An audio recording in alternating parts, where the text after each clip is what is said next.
Buying a full-size SUV is one of the biggest financial decisions you'll make. We're talking $60,000, $70,000. Some of these things push past $100,000 with options.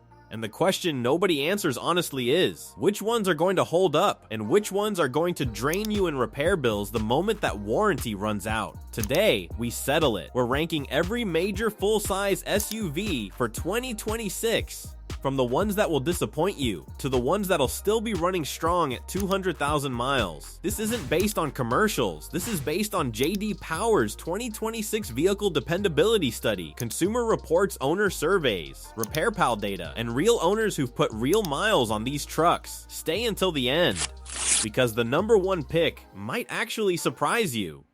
Before we get into the rankings, let me explain how we're scoring these. J.D. Power measures reliability using what they call PP100. That's the number of problems reported per 100 vehicles. Lower is better. Consumer Reports pulls from surveys of hundreds of thousands of real owners across 20 trouble areas, engines, transmissions, electronics, body hardware, everything.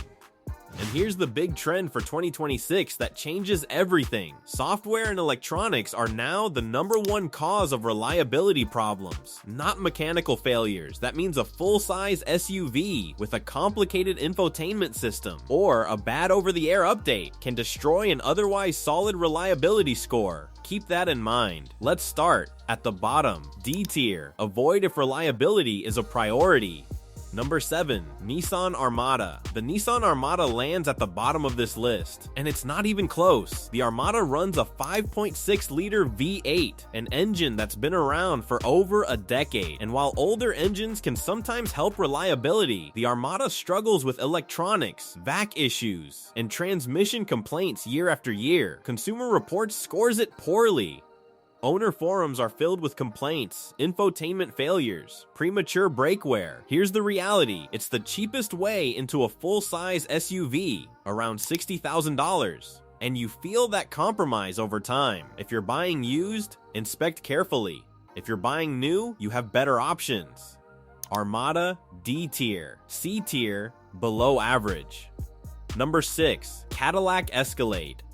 The Escalade is one of the most aspirational vehicles in America. The interior? Unreal. A 55-inch curved display, massaging seats, ambient lighting everywhere. But reliability? J.D. Power gives it a 76 out of 100. Rated average. For a 100,000 plus SUV, average isn't good enough. The biggest issue? Technology. Owners report screen freezes, connectivity problems, system glitches that require dealer visits. Mechanically, it's solid, but everything on top of it is the problem. Escalade, C tier. Number 5, Lincoln Navigator. The Navigator sits right next to the Escalade, but for slightly different reasons. Its 3.5-liter twin-turbo V6 is strong, refined, reliable, but electronics? Still an issue. Sync system bugs, driver assist problems, suspension complaints on higher trims. It's smoother and quieter than the Escalade, but reliability? Still a question mark long term. Navigator, C tier. B tier, solid, not perfect. Number 4, Chevrolet Tahoe and GMC Yukon. Same platform, same engines, same reliability story. And honestly, these are solid trucks. Durable, proven V8 engines, easy to repair, widely supported. But infotainment bugs, fuel economy complaints, electrical issues, and maintenance costs around $10,000 over 10 years. Tahoe and Yukon, B tier. Number 3, Ford Expedition. This one's been improving. Strong twin-turbo V6. Best-in-class towing, up to 9,600 pounds. Mechanically, very solid, but tech issues still show up. Sync glitches, lag, inconsistent driver assists. Ford is getting better, but not perfect yet. Expedition, B tier.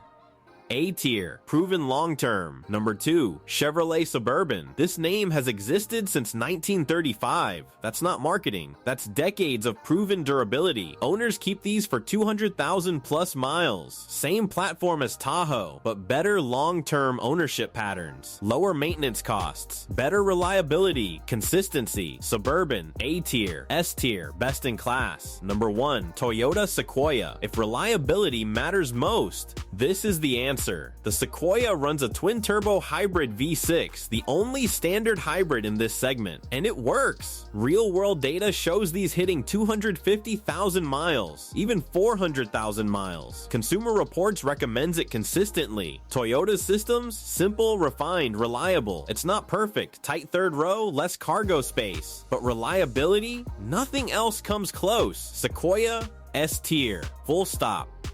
Let's bring it all together. D tier, Nissan Armada. C tier, Escalade, Navigator. B tier, Tahoe, Yukon, Expedition. A tier, Suburban. S tier, Sequoia. Here's the truth. The most expensive SUV is not the most reliable. Reliability comes from engineering, not price. If you're buying a full-size SUV for the long run, trust the data. And if you found this useful, subscribe. We break down trucks and SUVs using real data, not sponsored opinions. Drop your pick in the comments. What do you drive and how's it holding up? See you in the next one.